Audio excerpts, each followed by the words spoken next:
मोक्षमार्गस्य नेतारं वेत्तारं कर्मभूभृतां ज्ञातारं विश्वतत्त्वानं वन्दे तद्गुणलब्धये पंचपरमेष्ठी भगवान की जय। देवादिदेव श्री वृषभनाथ भगवान की जय। सर्वार्थ सिद्धि ग्रंथराज की जय। पूज्यवर श्री पूजपा स्वामी की जय। संत श्रोमणी आचार्य गुरुवर श्री विद्यासागर जी महाराज की जय। पूज्य नवाचार्य समय सागर जी महाराज की जय। पूज्य निर्यापक श्रमण तीर्थ चक्रवर्ती मुनिपुंगव श्री सुधा सागर जी महाराज की जय। अढ़ाई दिवस्त समस्त महामुनिराजों की जय।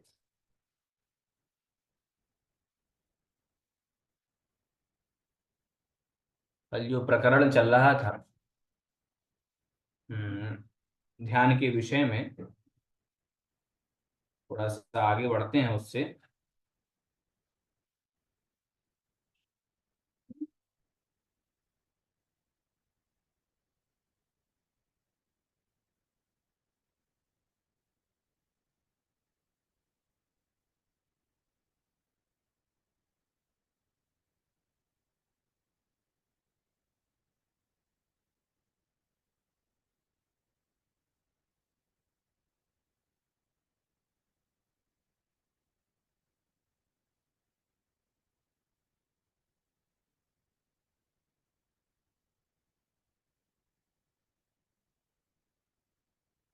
तो आता है ना पूरा।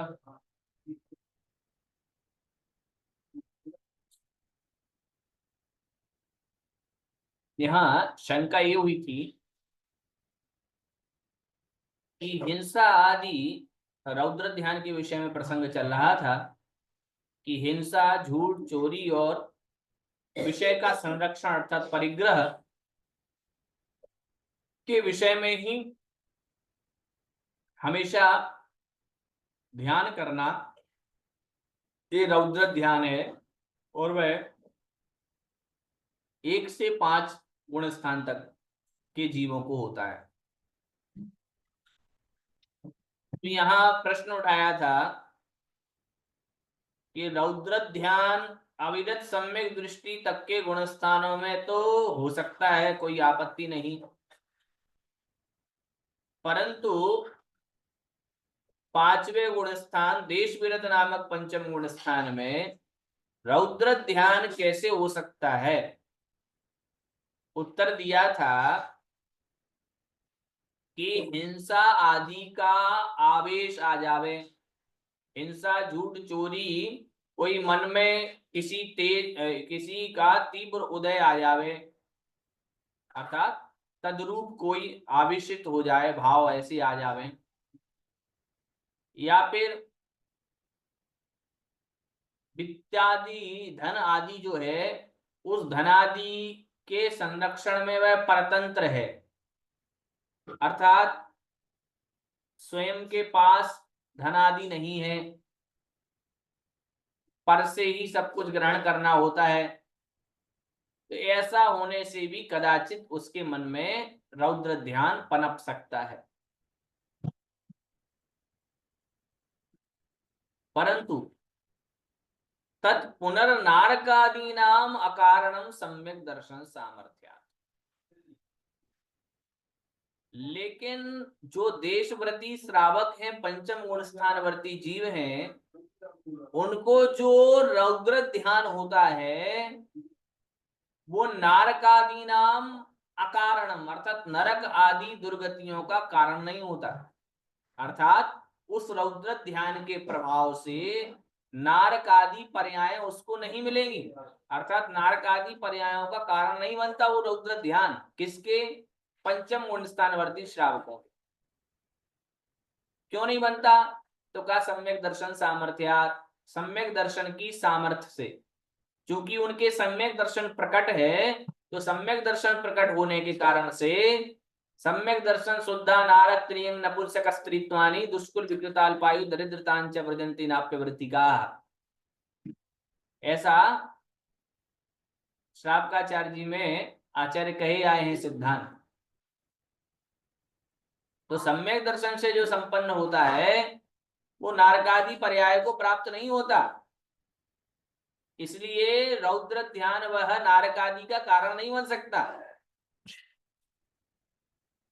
संयतस्य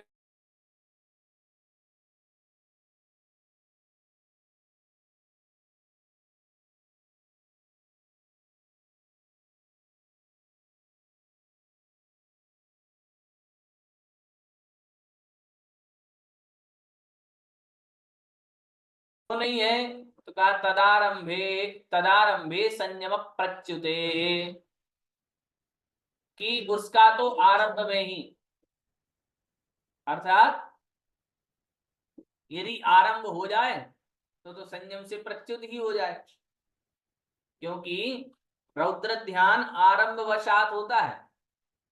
तो यदि उनके आरंभ हो जाए उन मुनि महाराज के, तो फिर संयम से ही वह गिर जाएंगे, संयम से ही प्रच्युति हो जाएगी। इसलिए संयम ही जो है, संयत जो हो चुके हैं ऐसे मुनि महाराज की वह संभव नहीं है। आह कहते हैं परे मोक्ष हेतु उपदिष्टे, बाद के जो दो ध्यान हैं वह मोक्ष के हेतु ऐसा कहा है। तत्र आद्यस्य मोक्ष हेतु हो, उनमें आदि का जो मोक्ष का हेतु है, ऐसे मोक्ष हेतु ध्यानस्य, ऐसे उस मोक्ष के हेतु रूप जो प्रथम ध्यान है, उस प्रथम ध्यान के भेदों का, स्वरूप का और स्वामी का निर्देश करना चाहिए। इसलिए सूत्र आगे कहते हैं, अर्थात प्रथम जो, क्योंकि धर्म ध्यान की यहाँ चर्चा अभी नहीं की गई है ना, तो उसी धर्म ध्यान की चर्चा अब करेंगे, क्योंकि रौद्र ध्यान के बाद क्रम आता है धर्म ध्यान का, और मोक्ष का जो प्रथम हेतु है वो धर्म ध्यान है ना। दो हेतु हैं, तो उनमें से प्रथम हेतु है धर्म ध्यान और द्वितीय हेतु है शुक्ल ध्यान। तो प्रथम हेतु का जो है मोक्ष के हेतु रूप जो प्रथम ध्यान है धर्म ध्यान, उसी के भेदों को, स्वरूप का और स्वामी कौन है इसका, उसका निर्देश करने के लिए अगला सूत्र कहते हैं।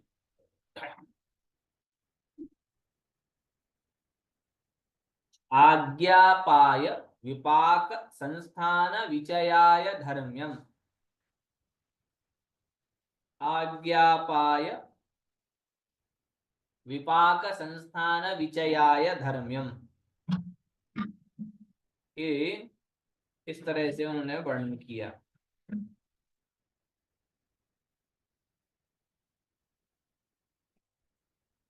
आज्ञा विचय, विचय शब्द को प्रत्येक के साथ जोड़ना होगा। आज्ञा विचय, अपाय विचय और विपाक विचय और संस्थान विचय, ये धर्म ध्यान है। आज्ञा विचय धर्म ध्यान, अपाय विचय धर्म ध्यान, विपाक विचय धर्म ध्यान और संस्थान विचय विचय धर्म ध्यान। विचयनाम विचयनम विचयो विवेको विचारणेत्यर्थः, जो विचय शब्द है उसका अर्थ है विचयन करना, भली प्रकार से चयन करना, विशिष्ट चयन करना। तो विचयनम विचय अथवा विवेक विचारणेत्यर्थः, या इसका विवेक पूर्वक विचार करना या केवल विचारना, इसी के अवान्तर नाम है। चाहे जो विचयन है वो विचय है, वह विवेक भी कह सकते हैं उसको, विचारण भी कह सकते हैं। और आज्ञापाय विपाक संस्थानानाम विचय आज्ञापाय विपाक संस्थान विचय, अर्थात ये जो अलग अलग दिए हैं इनमें इनको उन्होंने जो एक साथ दिया है इसको समास कर लिया उन्होंने कि आज्ञा विचय, अपाय विचय, विपाक विचय, संस्थान विचय, इन इन सबका समुदाय जो हो गया उसको उन्होंने कहा आज्ञा, अपाय, विपाक, संस्थान विचय, अर्थात समास करके सबको एक साथ जोड़ दिया। और स्मृति समन्वाहारः इत्यनुवर्तते, स्मृति समन्वाहार पद की अनुवृत्ति ग्रहण करना चाहिए, अर्थात उस प्रकार का स्मृति का समन्वाहार करना, उस चिंतन का पुनः पुनः विचार करना, उस चिंतन को पुनः पुनः करना, स्मृति समन्वाहार पद की अनुवृत्ति होती है। और सप्रत्येकम संबध्यते, वह प्रत्येक के साथ संबंधित होता है, अर्थात आज्ञा विचय स्मृति समन्वाहार, अपाय विचय स्मृति समन्वाहार और विपाक विचय स्मृति समन्वाहार और संस्थान विचय स्मृति समन्वाहार। प्रत्येक के साथ जो विचय शब्द लगा है वो षष्ठी तत्पुरुष होकर के आज्ञायाः विचयः, अपायस्य विचयः, संस्थानस्य विचयः, इस प्रकार से अपायस्य विचयः इत्यादि करके षष्ठी तत्पुरुष समास हुआ। या फिर सबका एक साथ समास कर सकते हैं कि आज्ञा, अपाय, विपाक, संस्थान विचयानाम, आज्ञा, अपाय, विपाक, संस्थानानाम विचयः, ऐसा कह करके और पुनः वहां षष्ठी तत्पुरुष समास कर सकते हैं, ये कह रहे हैं। भैया विचय शब्द का शाब्दिक अर्थ क्या लेंगे? विशेष रूप से चयन करना या विशेष रूप से विचार करना? सभी अर्थ ग्रहण किए जा सकते हैं। विचय विशिष्ट रूप से क्या मुझे सोचना है इसका चयन करना, ये विचय हो सकता है। विचय का अर्थ विवेक भी हो सकता है और विचय का अर्थ विचार भी हो सकता है।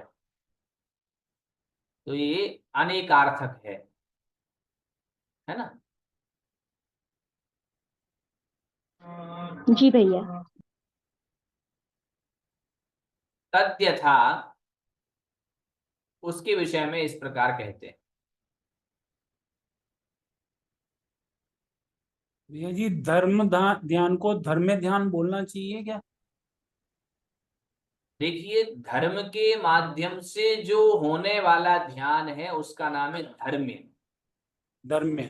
हाँ, जैसे अपन जिन जिन अलग हैं और जैन अलग है ना।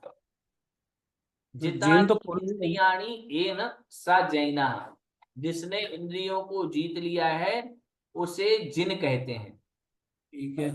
और जिन मतानुयायी न जैना, और जिनके मत का जो अनुयायी हैं वो जैन कहलाते हैं। इसी तरह जो धारण किया जाता है वह धर्म है, और धर्म के माध्यम से जो किया जाने वाला है वह धर्म है। आई बात समझ? हाँ। तो ये धर्म के अंडर में ही किया जा रहा है, इसलिए उसको धर्म कहा।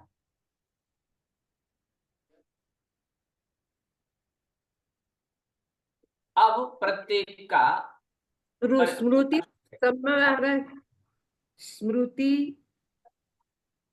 समन्वय, स्मृति समन्वहार को पहले स्पष्ट कर चुके हैं।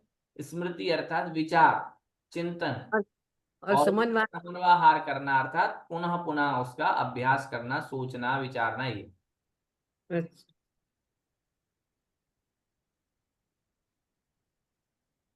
अब कह रहे हैं प्रत्येक का स्वरूप। तो सबसे पहले तद्यथा वह इस प्रकार है, ऐसा कह करके कहते हैं उपदेष्टु अभावात, उपदेष्टा का अभाव है, उपदेश देने वाला है ना। उपदेष्टा अर्थात उपदेश देने वाला, यहाँ षष्ठी विभक्ति में प्रयोग कर दिया उसका कि उपदेष्टु अभावात, अर्थात उपदेष्टा का अभाव होने से। वास्तविक में वर्तमान में उपदेष्टा कोई नहीं है, क्योंकि केवली भगवान उपदेष्टा कहलाते हैं, क्योंकि वही, कोई केवली भगवान हो, गणधर परमेष्ठी हो, वही उपदेश दे सकते हैं आगम का समीचीन। तो उपदेष्टु का अभाव। और मंद बुद्धित्वात्, बुद्धि भी मंद है। कर्मोदयात, और कर्म का उदय भी है। इतना ही नहीं, सूक्ष्मत्वात्, पदार्थों का स्वरूप भी सूक्ष्म है। पदार्थानाम हेतु दृष्टांतोपरमे सति, और पदार्थों का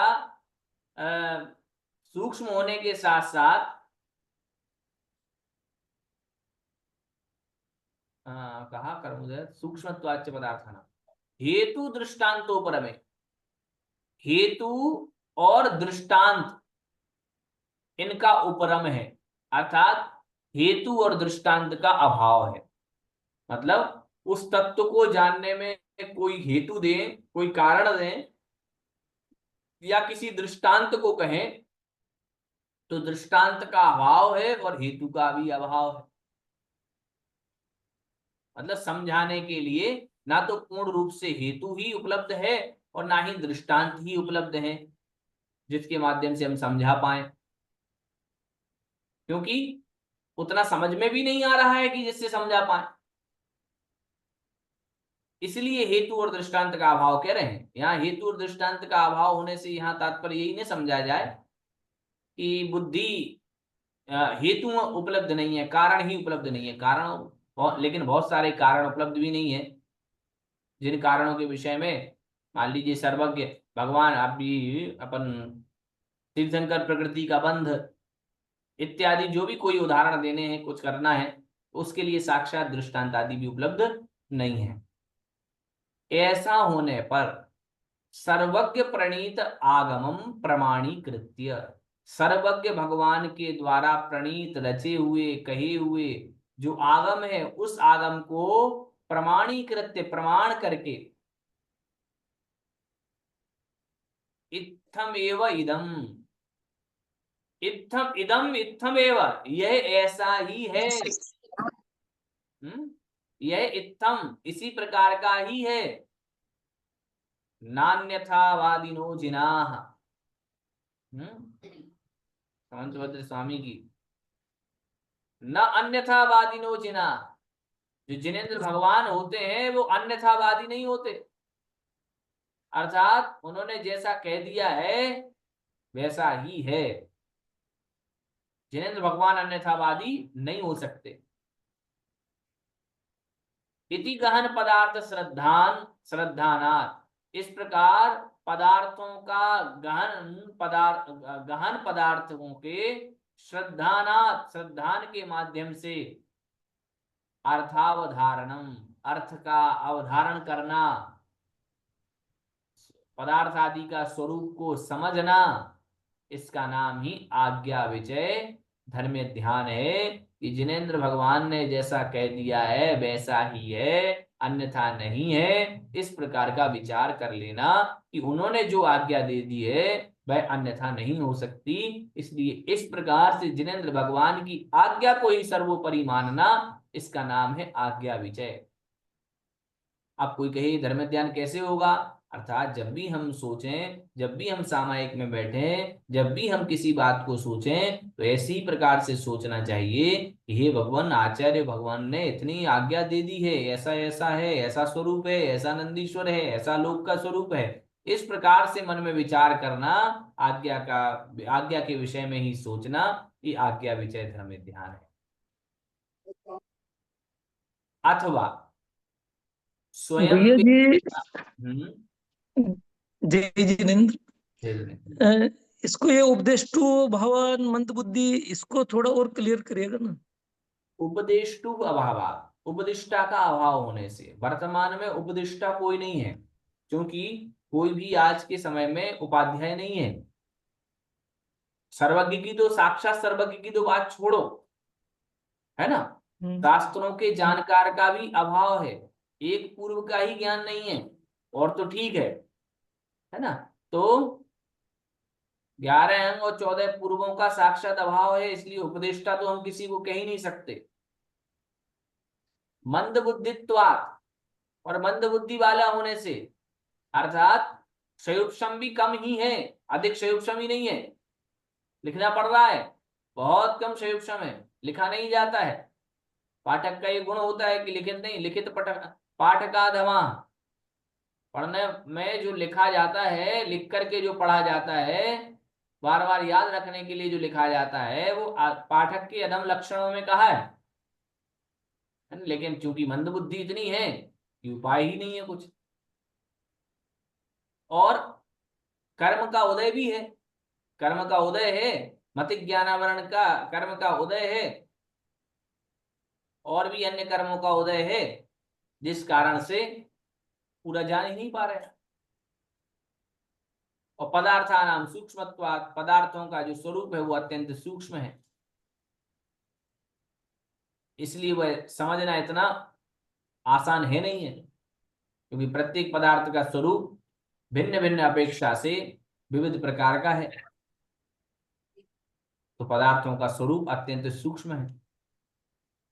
कोई हेतु और दृष्टांत भी ऐसे उपलब्ध नहीं है जिनके माध्यम से बात सही सिद्ध हो जावे। तो ये उपरम उपरम से क्या लेंगे इसमें? किसमें? दृष्टांत उपरम। हाँ, दृष्टांत उपरम, अर्थात इन उपरम होने अभाव से, हेतु और दृष्टांत के अभाव सती, अर्थात होने पर, हेतु और दृष्टांत के अभाव होने पर,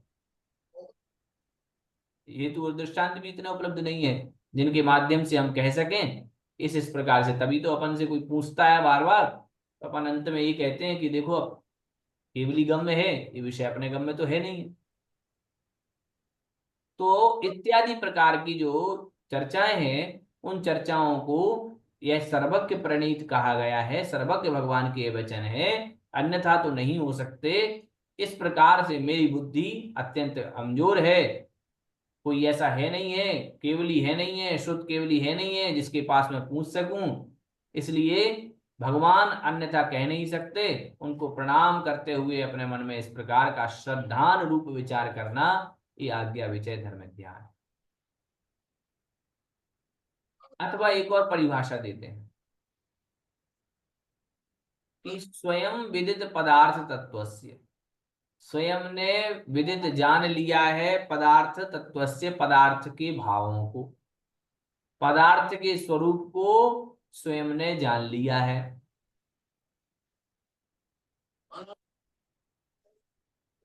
परम प्रतिपिपादयिषो स्वसिद्धांताविरोधेन तत्व समर्थनार्थम तर्क नय प्रमाण योजन परः स्मृति समन्वाहारः सर्वज्ञाज्ञा प्रकाशनार्थत्वाद आज्ञा विचय इत्युच्यते। कह रहे हैं स्वयं ही विदित पदार्थ जान लिए हैं, पदार्थ जैसे मतलब स्वयं ही पदार्थों को जान लिए, पदार्थों के तत्व को जान लिया, भाव को समझ लिया है। और परम प्रति सतह ऐसा होते हुए भी परम प्रति अर्थात दूसरों के लिए क्या करना चाहता है? प्रतिपिपादयिषो, परम मतलब पर के लिए, प्रतिपिपादयिष अर्थात प्रतिपादन करने का ईशा है, इच्छुक, मतलब दूसरे के प्रति प्रतिपादन करने की उसकी इच्छा है। इस हेतु से स्वसिद्धांताविरोधेन, स्वसिद्धांतों को अविरोधेन, अविरोध पूर्वक, बिना किसी विरोध के, तत्व समर्थनार्थम, तत्व का समर्थन करने के लिए, तर्क नय नय प्रमाण योजन परः, तर्क नए और प्रमाण की, प्रमाण योजन परः, तर्कों को जुटाना, नयों को जुटाना और प्रमाणों को जुटा करके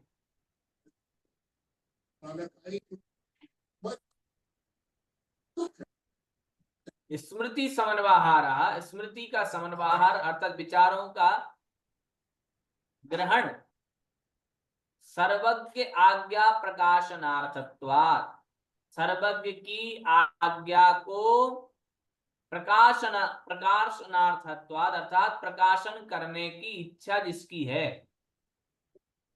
उसके वह आज्ञा विचय इत्युच्यते, आज्ञा विचय यह धर्म ध्यान कहा जाता है।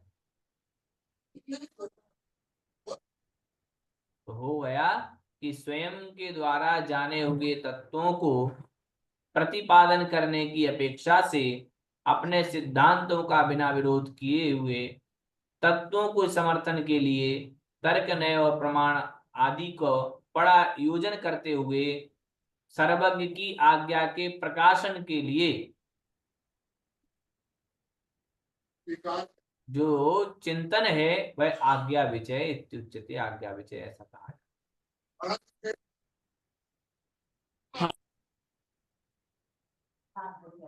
उसके उपरांत अपाय विचय का कहेंगे।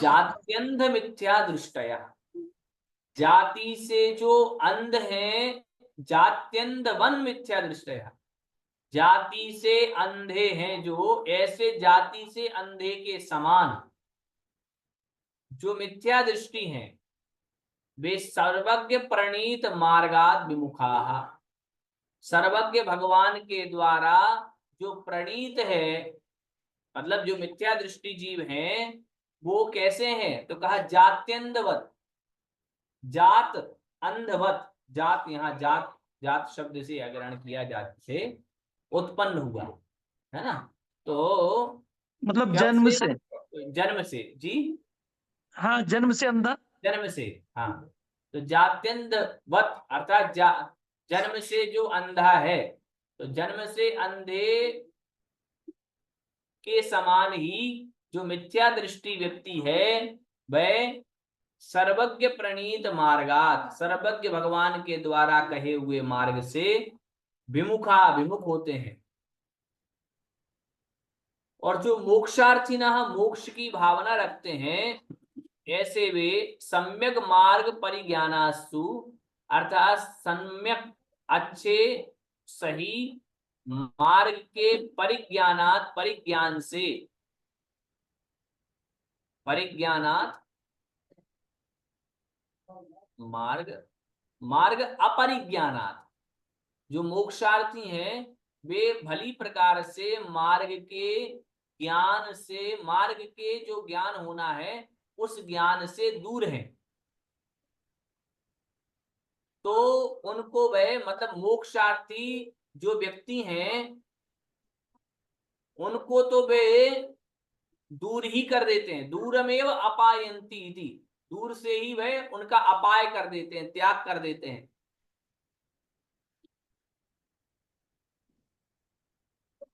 इस प्रकार सन्मार्ग अपाय चिंतनम अपाय विचयः, इस प्रकार सन्मार्ग के अपाय का चिंतन करना ही अपाय विचय धर्म ध्यान है, अर्थात सन्मार्ग को दूर करने का, सन्मार्ग से दूर जाने का, सन्मार्ग के अपाय का, सन्मार्ग से दूर होने का, मतलब सन्मार्ग का जो अपाय का चिंतन है कि सन्मार्ग से अपाय ना हो, इस प्रकार का जो चिंतन करना है वह अपाय विचय है।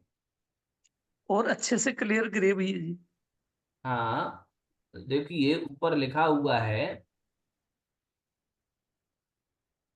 कि जाति से अंधा जो मनुष्य है उस मनुष्य के समान ही सर्वज्ञ भगवान के द्वारा जो कहा हुआ मार्ग है उस मार्ग से मिथ्या दृष्टि पुरुष दूर होते हैं। कहने का तात्पर्य है मिथ्या दृष्टि पुरुष जन्म से अंधे पुरुष के समान ही हैं, जो कि सर्वज्ञ के द्वारा कहे हुए मार्ग से विमुख हैं।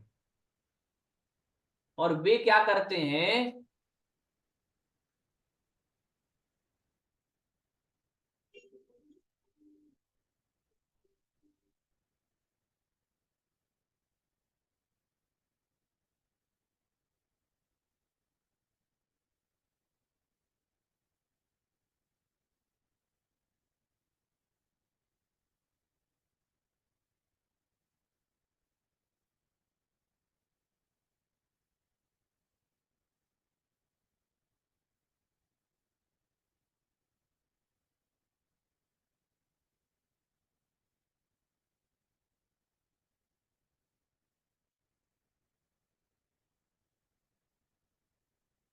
तो यहाँ पर कहा कि जो मिथ्या दृष्टि पुरुष है वो जन्म से अंधे पुरुष के समान ही है, जो कि सर्वज्ञ भगवान के द्वारा कहे हुए मार्ग से अलग है।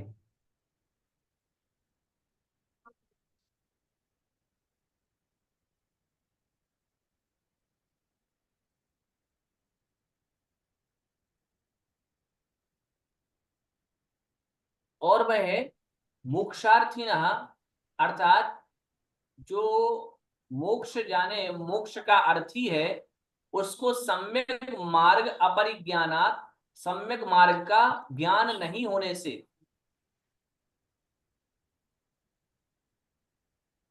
मोक्षार्थी पुरुष को वे जाति से अंधे पुरुष दूरमेव आपयंती अर्थात दूर से ही उसका त्याग करते हैं। इसका भावार्थ ये हुआ कि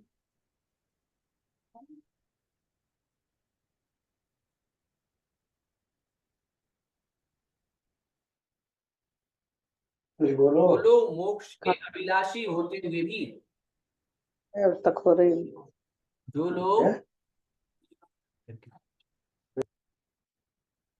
जो लोग मोक्ष के अभिलाषी होते हुए भी, मोक्षार्थी नहा लिखा है अर्थात मोक्ष जाने के जो इच्छुक हैं, ऐसे मोक्ष जाने के इच्छुक होते हुए भी कुमार्ग में पड़े हुए हैं, कुमार्ग में लगे हुए हैं, उनका विचार करना, क्या विचार करना कि वे मिथ्यात्व से कैसे छूटें, इसे अपाय विचय कहते हैं। तो थोड़ा सा ये पंक्ति मुझे डिस्टरबेंस कर रही है कि जो मोक्षार्थी हैं, मोक्ष जाने के जो इच्छुक हैं, वो सम्यक मार्ग अपरिज्ञानात, समीचीन मार्ग के ज्ञान नहीं होने से, नीचे लिखा है भैया जी विशेषार्थ में, क्या लिखा है? तो मिथ्या दृष्टि जीव उसको मोक्षार्थी पुरुष को दूर से ही त्याग देते हैं, सन्मार्ग का परिज्ञान ना होने से मोक्षार्थी पुरुष को दूर से ही त्याग देते हैं। वो तो लिखा हुआ है, लेकिन यहाँ थोड़ा सा पंक्ति मुझे इतनी समझ में नहीं आई। क्लियर तो लिखा है भैया, क्लियर ही लिखा है। नहीं, उसमें क्लियर लिखा हुआ पंक्ति से है ना। भैया आपकी आज्ञा से एक शब्द मैं बोलूं। जी जी जी, कहिए कहिए। वो सन्मार्ग की खोज करना चाहते हैं, वो है मिथ्या मार्ग भी, और वो चाहते हैं कि ये मिथ्या जो दर्शन है, मिथ्या ज्ञान है, मिथ्याचार, ये कैसे छूट करके हम कैसे सन्मार्ग पर चले। मतलब तो हम जो मिथ्या देखे पर मोक्षार्थी वो है, चाहते हैं सन्मार्ग को घूमना है। नहीं, जो मोक्षार्थी है वो सम्यक, क्या लिखा वहां, सम्यक मार्ग, जी, मिथ्यार्थ सम्यक तब कैसे प्राप्त करें, इसका चिंतन करना बार बार। एक मिनट, एक को ही बोलने दें अभी, अब मत बोले। ये प्रीति जैन जी भोपाल जो है वो कुछ बोल रही थी, कृपया उन्हें ही बोलने दें, अन्यथा क्या होता है कि खिचड़ी पक जाती है। तो यहाँ क्या था कि मोक्षार्थिनः, जो मोक्ष के इच्छुक हैं, वे सम्यक मार्ग के अपरिज्ञानात, सम्यक मार्ग के ज्ञान नहीं होने से,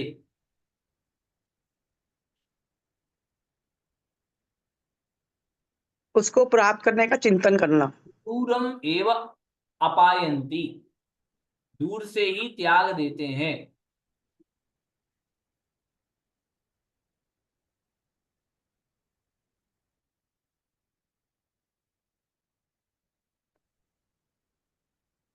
भैया जी इसका ऐसा है कि जो मिथ्या दृष्टि व्यक्ति है तो उनके बारे में सम्यक दृष्टि ऐसा विचार करेगा कि इनकी बुद्धि कैसे सद्बुद्धि में पलटे, समीचीन मार्ग को ये कैसे स्वीकार करे। नहीं तो यहां तक तो हो गया, चलिए अपन इसको तो लगा लेते हैं कि जो जन्म से अंधा है, मिथ्या दृष्टि प्राणी, मतलब जन्म से अंधे के समान ही जो मिथ्या दृष्टि प्राणी है वो सर्वज्ञ के मार्ग से अलग है। हाँ, तो उनके बारे में करुणा भाव करके सम्यक दृष्टि जीव ऐसा विचार करेगा कि हाँ, इनकी बुद्धि मतलब सन्मार्ग की तरफ, समीचीन मार्ग की तरफ कैसे लगे। ठीक ठीक ठीक है, उन्हें सन्मार्ग का ज्ञान नहीं है। ठीक ठीक, हाँ अब अर्थ बन गया एकदम, कि जो मिथ्या दृष्टि प्राणी है वो जन्म से अंधे के समान है और इसलिए वह सर्वज्ञ के प्रणीत मार्ग से, मतलब कुल मिलाकर के उसकी दृष्टि है ही नहीं है। चूंकि मिथ्या दृष्टि है इसलिए उसके पास दृष्टि, कुल मिलाकर के मिथ्या दृष्टि को जन्मांध पुरुष के समान बताया कि जैसे जन्म से अंधा पुरुष नहीं देख सकता है, उसी तरह मिथ्या दृष्टि प्राणी भी सर्वज्ञ प्रणीत मार्ग को नहीं देख पा रहे हैं क्योंकि उनके भीतर मिथ्या तो बैठा हुआ है। इसलिए उन जीवों को सन्मार्ग का ज्ञान कराने के लिए, चूंकि वह इस प्रकार से तो सर्वज्ञ प्रणीत मार्ग से वो विमुख है, तो इसलिए वो क्या करते हैं, सन्मार्ग का जब उन्हें ज्ञान नहीं है तो वह दूर से ही उसको त्याग देते हैं। अब वो व्यक्ति सन्मार्ग में कैसे लगे, अर्थात वह मिथ्या दृष्टि प्राणी सन्मार्ग में कैसे लगे, इस प्रकार के अपाय का चिंतन करना ही अपाय विचय धर्मे ध्यान है। यही बात है ना। जी बिल्कुल क्लियर हो गया। तो उनका विचार करे वह व्यक्ति कि ये मिथ्यात्व से कैसे छूटे, यह अपाय विचय है। मिथ्यात्व सम्यक का चिंतन करना। बिल्कुल बिल्कुल, मिथ्यात्व कैसे मिथ्यात्व से छूटे और सम्यक कैसे प्राप्त करें, इसी विषय। फिर अथवा मिथ्या दर्शन ज्ञान चारित्रेभ्यः कथम नाम इमे प्राणिनः अपेयुः इति स्मृति समन्वहारो अपाय विचयः। बहुत अच्छी बात कही कि अथवा मिथ्या दर्शन, मिथ्या ज्ञान और मिथ्या चारित्र से कथम इमे प्राणिनः, कैसे ये प्राणी अपेयु छूटे, इनके तीनों कैसे दूर होवे, इति स्मृति समन्वहारा, इस प्रकार से स्मृति का समन्वहार करना, इस प्रकार से मन में चिंतन करना, निरंतर इस प्रकार से चिंतन करना, इसका नाम अपाय विचय। कर्मणाम ज्ञानावरणादीनाम द्रव्य क्षेत्र काल भव भाव प्रत्यय फलानुभवनम प्रति प्रणिधानम विपाक विचयः। कर्मणाम कर्मों के, कौन से कर्मों के, ज्ञानावरणादीनाम, ज्ञानावरण आदि जो कर्म है उन ज्ञानावरण आदि कर्मों के द्रव्य क्षेत्र काल भव और भाव, प्रत्यय अर्थात निमित्त, तो द्रव्य निमित्तक, क्षेत्र निमित्तक, काल निमित्तक, भाव निमित्तक और भाव निमित्तक फलानुभवनम, फल के अनुभव के प्रति प्रणिधानम, विचार करना, उस तरफ उपयोग लगाना, ये विपाक विचय है। अर्थात कुल मिलाकर के है कि कर्म के फल का विचार करना ही विपाक विचय धर्मे ध्यान है। लोक संस्थान स्वभाव विचयाय स्मृति समन्वहारः संस्थान विचयः, और लोक के संस्थान आकार का, स्वभाव का विचयाय, विचय करना,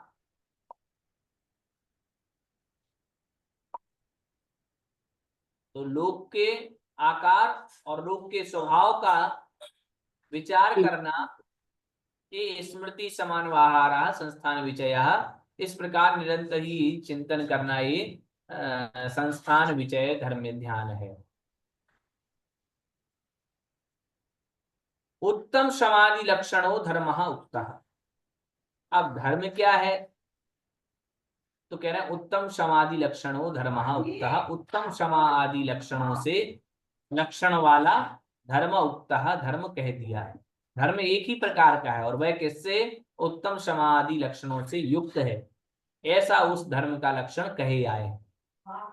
तस्मात् अनपेतम धर्म्यम ध्यानम चतुर्विकल्पम अवसेयम, उससे अनपेत, उससे युक्त, उस धर्म से युक्त जो है वह धर्म है जो कि चार विकल्पम अवसेयम, चार विकल्प वाला है।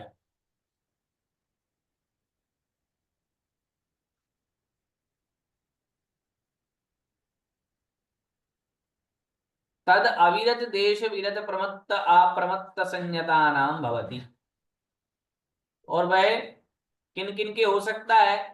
तो कहा अविरतों के हो सकता है, देश विरतों के हो सकता है, प्रमत्त संयत के हो सकता है और अप्रमत्त संयत के भी हो सकता है। अर्थात एक से लेकर के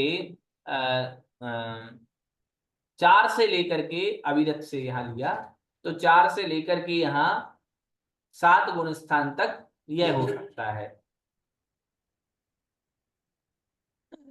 मतलब पहला दूसरा तीसरा थोड़ी रहेगा इसमें। अब चूंकि यहाँ धर्म ध्यान से उस मिथ्या दृष्टि के भी धर्म ध्यान होने चौथे में, या सातवें गुण स्थान तक है ये।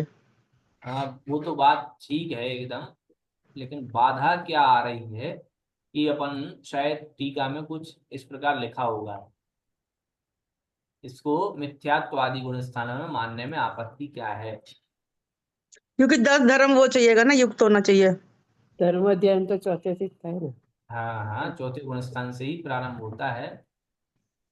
क्योंकि इस कारण से मना किया है ये आपने कहा है, यद्यपि तथापि उस धर्म का यदि आप उस अपेक्षा से धर्म देखें तो वह धर्म कहाँ घटित होगा? उत्तम समाधि लक्षण रूप,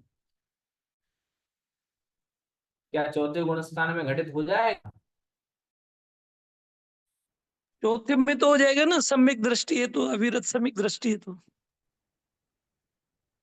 तो चौथे गुण स्थान में क्या वह 10 लक्षणों से युक्त धर्म प्रकट हो सकता है? एक श्रावक रूप में तो हो सकता है ना, नहीं हो सकता। हाँ नहीं, वो बात मतलब पूर्णता तो खैर चलिए कोई नहीं, इस अपेक्षा से ही यहाँ पे दिया जाए। भाई और अविरत लिया है ना ये इसमें, तो चौथा गुण स्थान लिया ही है। हाँ हाँ, अविरत तो लिया ही है। अपने एक आध कोई ऐसा और कारण यहाँ दिखता किसी और आदि, खैर वो तो शेषार्थ में पढ़ लीजिए तो इसमें क्लियर हो जाएगा। भैया जी, चौथे गुण स्थान से सातवें गुण स्थान तक पूज्यपाद स्वामी जी ने कहा है, और वीरसेन स्वामी जी ने कहा है 10वें गुण स्थान तक धर्म 10वें ध्यान। गुण तक। हाँ, इस अपेक्षा, दोनों ही अपेक्षा तो है जी, उसमें लेकिन कोई, चौथे से शुरू होता है। हाँ प्रारंभ चौथे से ही होगा उसका।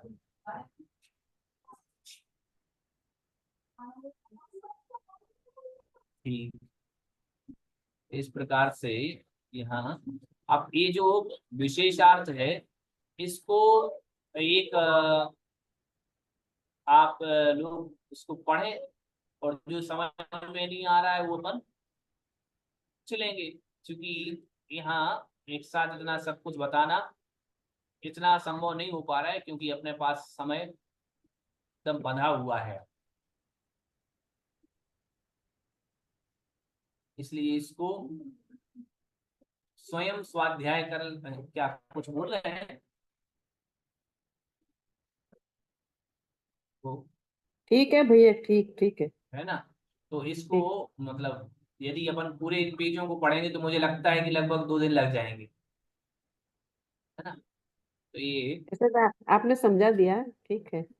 इसको आप लोग पढ़ लीजिएगा, और पढ़ करके जो समझ में नहीं आए फिर अपन उस विषय में चर्चा ठीक है भैया जी, ऐसे ही करेंगे। करेंगे। ठीक है। अभी शुक्ल ध्यान भी है ना। हाँ, क्योंकि अब शुक्ल ध्यान का वर्णन प्रारंभ होगा। अच्छा, तो आज इतना ही कर लेते हैं। ओडी समाधि